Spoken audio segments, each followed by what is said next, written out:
Hello guys, welcome back to the channel. Now I thought today what we'll do is we'll look at some Viking age equipment, some stuff I've made. I've made mistakes over the years, getting things wrong, and luckily enough I know some living history people who have helped and guided me, some great friends of mine. And I'm going to show you some equipment. If you want to get into living history or reenactment or anything like that, it's important to get the right gear and rather than spending loads of money and making mistakes, get it right from the beginning if you like. So this video is more of a guide to show you the type of stuff to get. It's going to save you a lot of money if you're getting into it. Plus, if you're into bushcraft, some of the equipment you can use around camp. So I'm going to start off by talking about axes quickly. Now, it's very tempting to go out and buy an axe. A great big axe like this. This is a bearded axe. Great looking thing. It's from a company called Cold Steel. I've made it look more old and authentic. But what's wrong about this axe is this part here. Now, the axes that were found in the Viking age had kind of like a little diamond, kind of like a triangle coming down. This hasn't got that. Apart from that, it looks quite authentic. But you get people who will notice that, and you don't want to be making mistakes. So rather than spending money on a great big axe, what's more popular, and something that would definitely be, acceptable, is a smaller axe like this. Now, this is more practical for wood carving, things like that. This was made at a Viking museum, and it was made on a forge. It was done traditionally on an anvil, and it was done properly. So I made a leather sheath for it here to protect it. And as you can see, it's quite a small axe, isn't it? But this is something that a peasant farmer could possibly have afforded back then. Not all Vikings would have had a sword. To own a sword would have been like owning a Rolls Royce today for the cost of it. Now, not everybody's got a Rolls Royce, have they? So in the Viking age, not everybody would have a sword, but most people, would have had an axe like this. And a little hatchet like that is very handy. You would have used them for shipbuilding, day-to-day tasks, cutting meat, wood carving, making utensils, even cutting cloth, anything you can think of. This type of axe would have been used for, and it would be a practical axe for you to have anyway around camp. So you can see how it tapers down a little bit here. See this part here? This was very typical. Now I've had to put a pin in this because it's so narrow at the top, it kept slipping off a shaft. So I put a pin through it. And I made this shaft here and I decorated it. I burnt in some typical Viking patterns. Decorating your equipment is a good thing to do, and it makes things more personal, makes things more your own. If the lighting's not great in here, I'm sorry. It doesn't have any windows. Longhouses never had windows in. I built this. I keep animals in it and all sorts.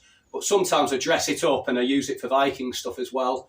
But we keep farm equipment in here mainly. But I want to talk to you quickly about swords, just quickly.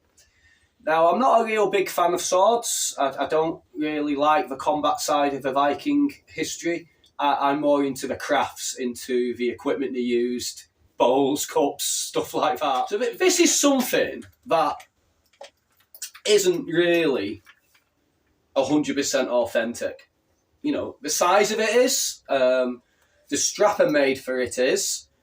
This is off a replica from a find. We think it was off some type of horse harness maybe. And I bought this from a reenactment market called Torm. Really nice bit of bronze work there, or brass work if you like. But this sword here is a little bit out of keeping, a bit over the top. But I've got it anyway. And these swords were used in combat, and you would draw them out sideways like so, and you can imagine the rest. So I'm not really fascinated by swords, even though I do like this sword.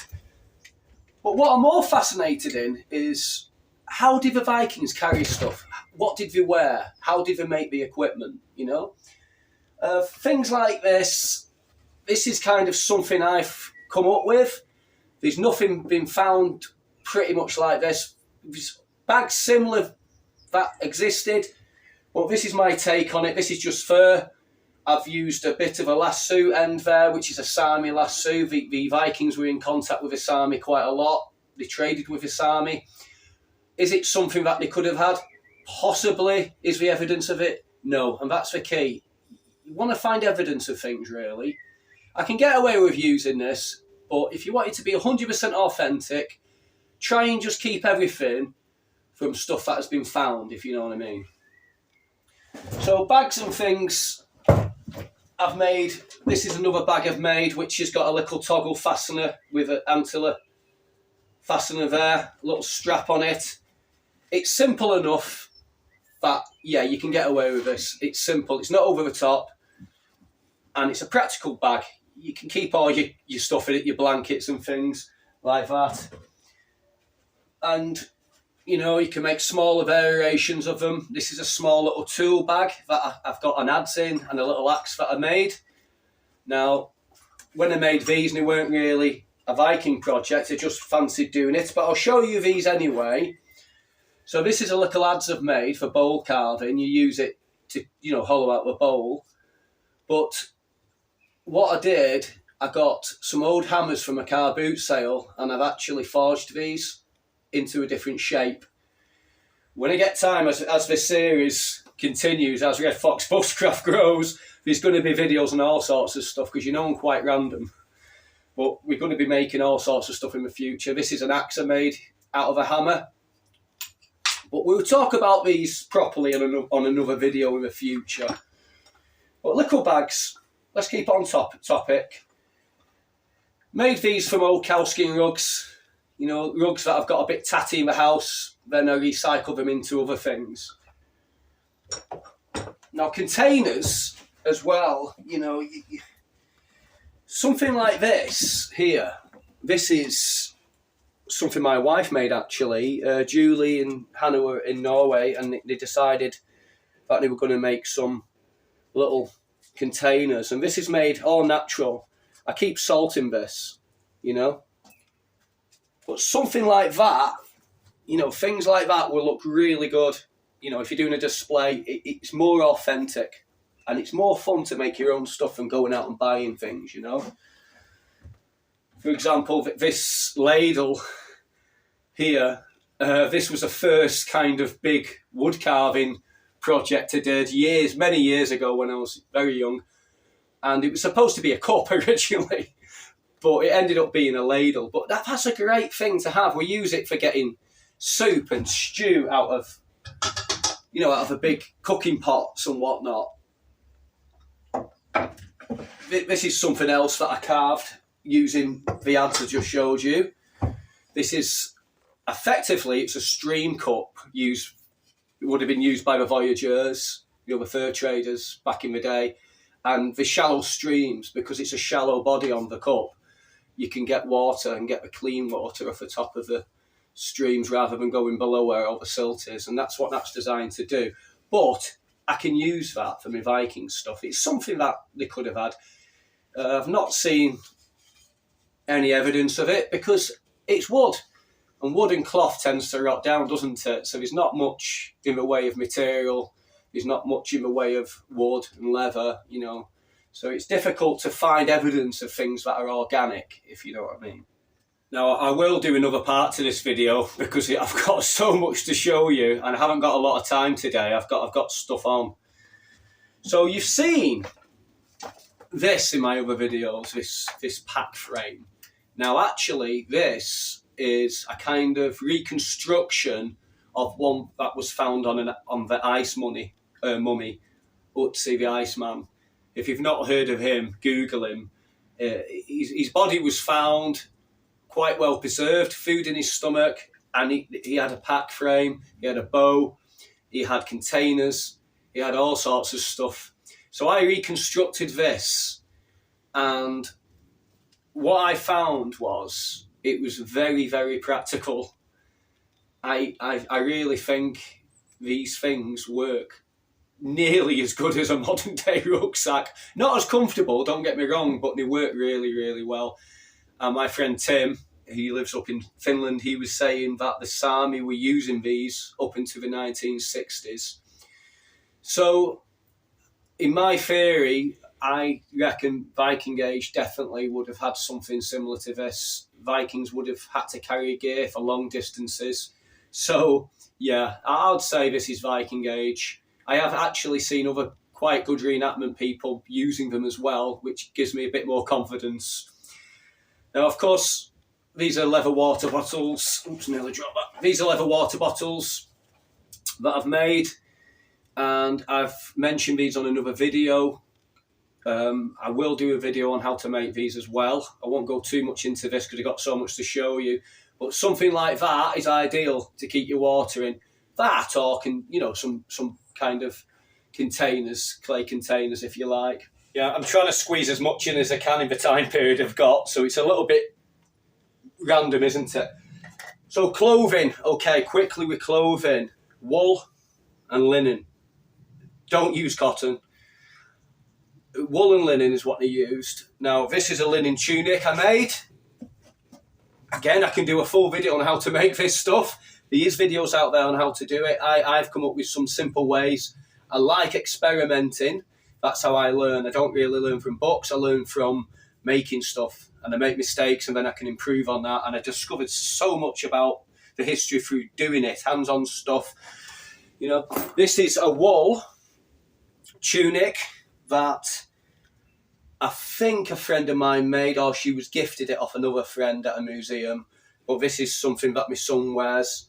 This is very typical, of a period. Linen would have been worn next to the skin mainly because it's like underwear and it's cool. But linen's warmer than cotton as well in the winter, believe it or not, which I discovered. So clothing is quite important to get right. It's very tempting to go out and buy reds and expensive colours, but that would make you a king or an earl or someone like that. So then the rest of your gear is going to have to be really expensive. The easiest way to do it is start kind of maybe at the bottom a little bit, not quite at the bottom, not like a thrall or anything like that, but maybe someone like a bit of a peasant farmer, say, and work yourself up from that. You can add bits of interesting things as you go on, but if your foundation's quite plain, you're not going to make as many mistakes. Not the mistakes you want to make, really, what will cost you money, Right. So, this is a Viking Age hood. It's a very simple hood. And I think these were Sami. There was one found, and everyone says it's Viking Age. I think it's something they might have traded with the Sami, possibly. I don't know. But my guess is they were trading with each other and they were swapping ideas. So these hoods are quite good. They're quite warm, quite practical. If you want to make one of these, I'll put a link in the description, and I've got a full video on how to make one of these. And you can also make my bush hood as well, which is a bushcraft waterproof hood. So these were made out of wool blankets that I got from charity shops. Now, I was talking about colours on clothing, wasn't I? I just got sidetracked there. So what I've done is I've got some linen, this kind of maroon linen, and I've hemmed this cloak all the way around with this linen. That gives me a little bit of status, a little bit of kind of, look at me, I'm not quite a peasant anymore, I'm a little bit rich or whatever. It gives that bit of interest, but my character, I'm not in a position where I can go out and buy a full-on maroon or red cloak, I haven't got that money in my character. So I've edged it. And what I've done, I've cut the edges of this cloak and rounded it like in a half moon shape almost, like that. And the reason I've done that kind of shows a little bit of wealth as well, that I can afford to cut a little bit off my cloth. I can have a little bit of style. And that's what the Vikings were all about. You watch a lot of the films, it's all dark colours. The Vikings didn't wear dark colours, really. They wore bright colours, or at least, yellows, reds, greens, blues. Those are the type of colours they liked. Pink was a popular colour for men, actually. But I'll show you how I wear this anyway. Yeah, so like any blanket or any, type of cloak, if you fold the top over like that on itself, and then what you can do is you wrap it around yourself like so, and then I'll use a cloak pin to fasten it here, which I've got. This is a kind of forged pin, nothing too fancy, and I'll just fasten it up.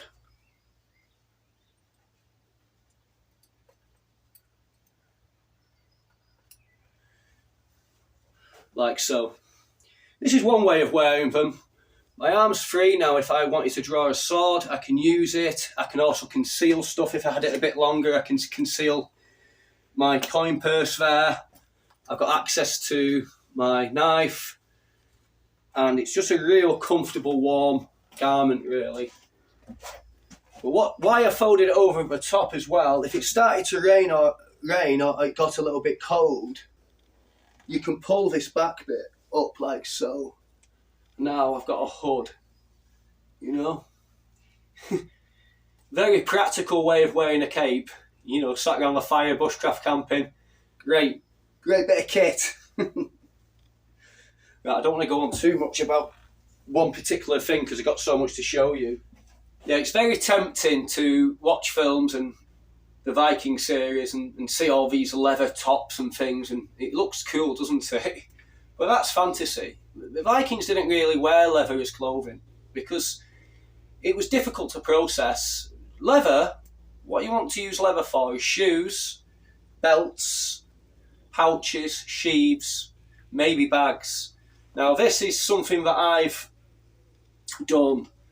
It was an experiment on a kind of idea that the Vikings had, where you have two wooden top fasteners, the gravity shuts the bag up and keeps everything safe. They found absolutely loads and loads of these wooden bag tops. I think some of them would have had nets on the bottom of them, some of them would have been fabric, and so on. But this is my kind of take on it, a bit of experimental history. Is it something that's got evidence? No. So it's kind of like a bit of a grey area. But as long as I explain to the public, or if anyone asks me, didn't they have these bags, I'll tell them why I've made it. It was an experiment. It was a possibility, but they would have more likely of been made from cloth. So this is another one I've made using some woolen material. And this is my wife's. And that is a very nice project for you to do. There's loads of videos on how to make these. I think you can make some small little pouches that can go off your belt as well if you wanted to do that. I think it was the Osberg ship when they found a kind of basket pack frame. Could have been made out of, you know, reeds or birch bark maybe, or I'm not too sure what it was made from. You could Google that and look that up. But this is kind of my take on it. Now, I actually made this from a bag on wheels. I don't know if you've seen like the baskets on wheels that used to be around what people used to go shopping with. Well, all I did was took the wheels off it, made a top flap for it like that, and just added some straps. So yeah, I can get away with this, I think. But I'll explain to the public how I made it. You know, I won't try and say this was exactly what was found, because it wasn't. You know, you got to be honest if you're doing it. So containers. So you've got your birch bark containers. This is a modern version of one that I use for bushcraft mainly. It's got a lot of decorative work on it. This is one that I made on a trip, I think probably about 10 years ago in Norway. Just made it with some spruce roots actually. I dug in the ground and got spruce roots out of the ground to stitch it. And I think I glued it in with some pine resin. I think it was pine resin I mixed with some charcoal and made a bit of a glue there. And I just keep birch bark in here for starting fires. Like I said about the little container there, stuff like that's going to look really good. Great projects to do around a campfire. So you've got different variations of containers, these birch bark containers and stuff. You can pick these up if you wanted to, or you can make them yourself. And we're going to talk a little bit now, just quickly, about leather pouches before I forget. Now, this one here I made because I wanted a project. I bought all the fixings from a reenactment guy who makes them, and I enjoyed making it. And I wear this, and I wanted to show off my skills, basically. But this is more practical. This is more something everybody could have afforded in the Viking Age, you know. My friend Hamish Halfgoat has made this. He's a fantastic level worker, living history guy, does stuff on Celts, Vikings, Picts. He does all sorts of stuff. Works at a lot of museums as well. I'll try and find a link for him because he is a phenomenal, real nice guy. He's Scottish. I spent a weekend with him in York in a longhouse, and it was like a scene off Braveheart waking up with him in the morning because he was Scottish. He's like, "Oh, you got some eggs on?" And I was like, "Yeah, top guy." Right, this is kind of like an English style pouch, but I've maybe exaggerated a little bit. I made this. I just keep in it some tools. This is a spike for eating meat, and I've got in there a little knife and some hooks and things like that. But pouches, leather pouches, great projects, always fun to have, and very handy, aren't they? So the Vikings had poleays back in the day, so they could turn wood, so they could actually make sophisticated bowls. You know, they could make sophisticated plates and bowls. This is made out of yew wood. I got this off a wood turner at a farmer's show years ago. This is something that would be very practical to have. What else have we got in here? A horn spoon. A spoon made from a horn. Yeah, probably something the Vikings did. They had a lot of horn, didn't they? You know, and of course, you know, the Viking drinking horns are everywhere in every movie, and they did have these. There was a lot of evidence of these, and there's nothing better than drinking mead out of one of these, is there? It makes you feel like a man, I think, doesn't it? Or a lady.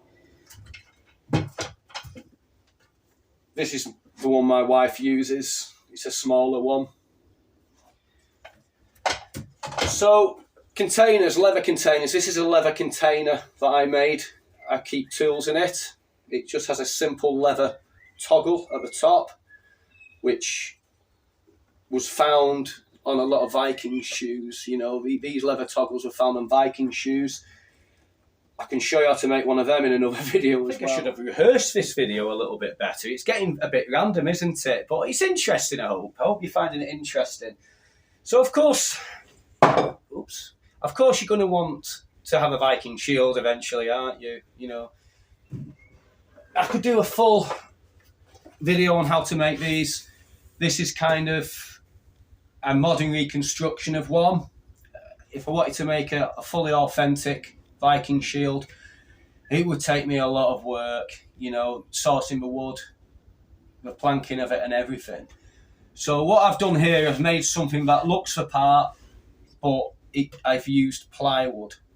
But what I did, I cut a piece of plywood out and I glued some linen fabric to the face of the plywood because they would have lined the shields with either linen or rawhide. Probably linen would be more popular because it was cheaper than rawhide. And then you've got your bust in the centre there, which protects your hand, which I've added. The outside of this is rawhide to keep it strong. Rawhide's very tough. I mean, if you're hitting that with a sword, the chances are, you know, sometimes if the sword isn't very sharp, it won't damage it. And I've stitched it on this rawhide. And how I made the rawhide was I got some dog's shoes from a pet shop, soaked them in water, stretched them out, cut them into strips. When they was wet, stretched them out around the shield, punched holes in it, drilled holes in the shield and stitched it on. And that's how you do the edging on it. These pieces here are bits of sheet brass I had that I've cut out and I've put round for a bit more interest. The artwork is taken from a kind of design from a stave church. I think that was in Norway. The other side of here, I got this leather woven belt from a charity shop, so I put it on as a bit of a sling. It's very practical to have it. Keeps the weight of the shield off your arms and onto your shoulders.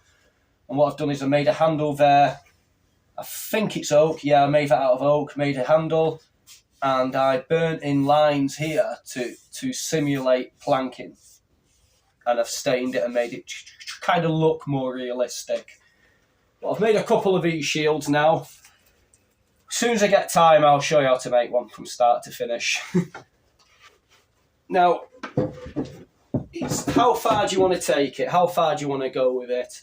I mean, eventually you're probably going to want a helmet. This is something that was gifted to me for a wedding ceremony. Dave and Julie got married. They had a Viking hand fasting. I was one of the guards of honour, and we all wore helmets. I put a new lining inside it. I don't think they had linings in them. I think you wore a kind of like material hat that protected your head as well, and some of the would absorb some of the impact from the blows from swords and axes. But I've done that inside. It's good enough, this. It's not the most authentic of helmets, but it is, I think, good enough to have in the background on a display or something. You know, people see it and they don't really question it too much. No one's really commented on it. But these eye sockets here went out of fashion. This is an older helmet. You know, later on in the Viking age, they didn't have these goggles, if you like.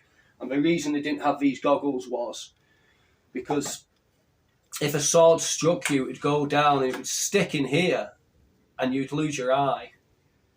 So I think that's why these went out of fashion, you know, and they just ended up with a nose guard. Really need to clean that helmet up. Dave would be telling me off if he sees this video. I've got to clean it up, get some sand on it.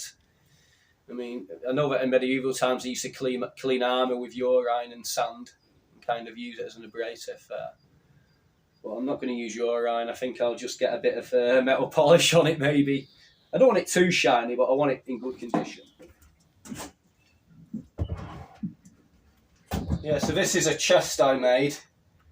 I used some old oak from a table, an old 1960s dining table, and I cut it down into some planks, and I made this chest. Yeah, the metalwork on this chest was made by a proper blacksmith. I got this from Torn Market. This set, I got this clasp at the front, and I got the hinges as well, and I got these pins to put in as well, these nails.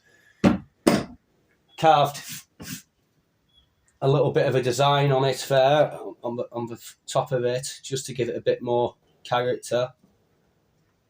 But chests are a good project, really. This is something that I made on lockdown when we had COVID, and I was stuck in my garden for 9 weeks nearly, and my next door neighbour gave me a piece of wood, a plank of wood, and I cut it down, and I just made this Viking chest using leather hinges and a leather fastener on it. And it just works like that. Great little project to do. There's loads of videos on how to make Viking chests, by the way, so just Google them. They're made in sections, and they kind of like hold themselves together. I mean, you only need a few nails to hold them in place, because metal was expensive and very difficult to process back in the Viking age. So they used as less nails as they could, really. Not like today where you could stick a load of screws in it, is it? Right, it's very, very tempting to go out and buy one of these lamps that's got rawhide around the outside of it, and you put like a tea candle in it. They look great, and I do like it. I do use it in here, but it's something there's no evidence of the Vikings having. I'm not even sure if there's evidence in medieval times of these. I'm not sure.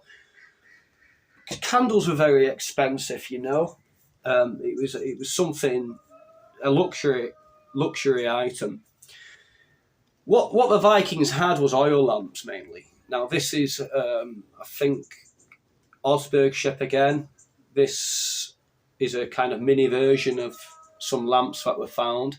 You put oil in the top, you make a wick out of some natural fibres, and you light it, and you just keep topping up the oil. And you can have multiple wicks on these as well. I have 4 wicks going at once. It gives off quite a lot of light. So something like that's quite practical.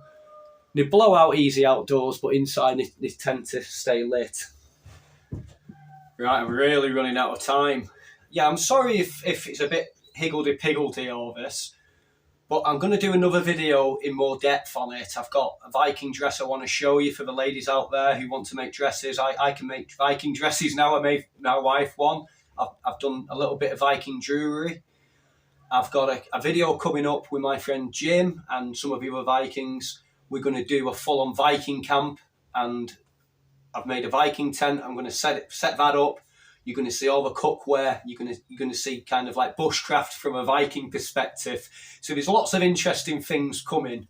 Press that subscribe button, then you can find me and check out my other videos. I've got loads of videos, different subjects. It's all to do with bushcraft mainly, but I like to have different approaches to bushcraft. I like to keep things interesting. That's how I learn. I'm not an expert at anything by no means, but I've been doing it a long time and I've made mistakes. So I want to share with you, you know, the things I've done, and maybe it can help you on your adventures and stuff. Now I've done another Viking song. I wrote the words, but I'm going to stop using AI because what happened with the last song was it changed my words quite a lot. The gist of it was there. It had a lot of my words in it, but AI put other words in there that weren't my words, and I don't like that. I like to use my own stuff. Yeah, I don't want my music to be like fraud or anything like that. I think what's happening is, because everybody's using AI for music now, it's running out of options for words, so it's putting other words in. You put in a line and it changes it. When I first started doing it, it was pretty much all my words, and that's what I was very proud of it, how it turned out. But now it's changed that much that I can't really use it, I don't think. I wouldn't be honest to myself, would I? So I've got this song for you to listen to now. I hope you enjoy it. I'm going to put it over a video I've previously done, so you've got a visual on it. I hope you enjoy this song. It's kind of like my take on mindset of how the Vikings must have felt leaving their land because of hardship, maybe war, maybe because the crops weren't growing very well, and then they've heard of this green land in Britain off a friend maybe, and they want to travel to Britain and start a new life. So that's what this song's about. I hope you enjoy it. Anyway, I'll see you next time, guys.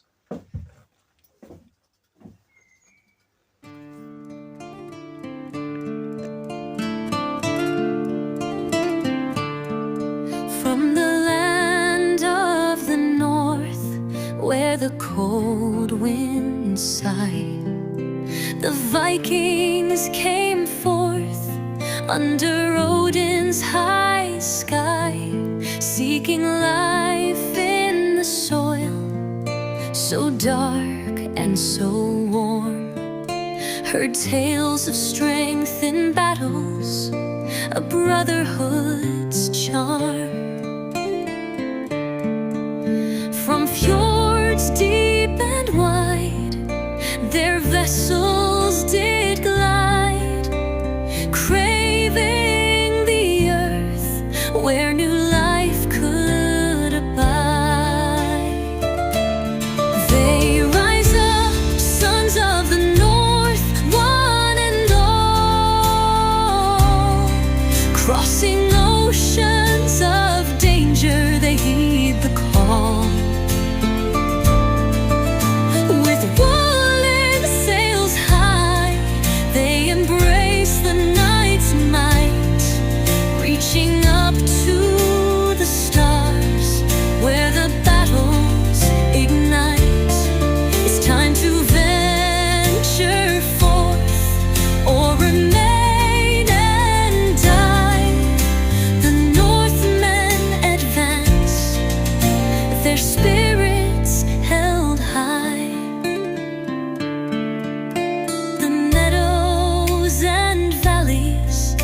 Now fertile and bright, their crops would grow strong under soft golden light, lifting their hearts like the Valkyries had soared, hoping to find peace when the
spirits held high,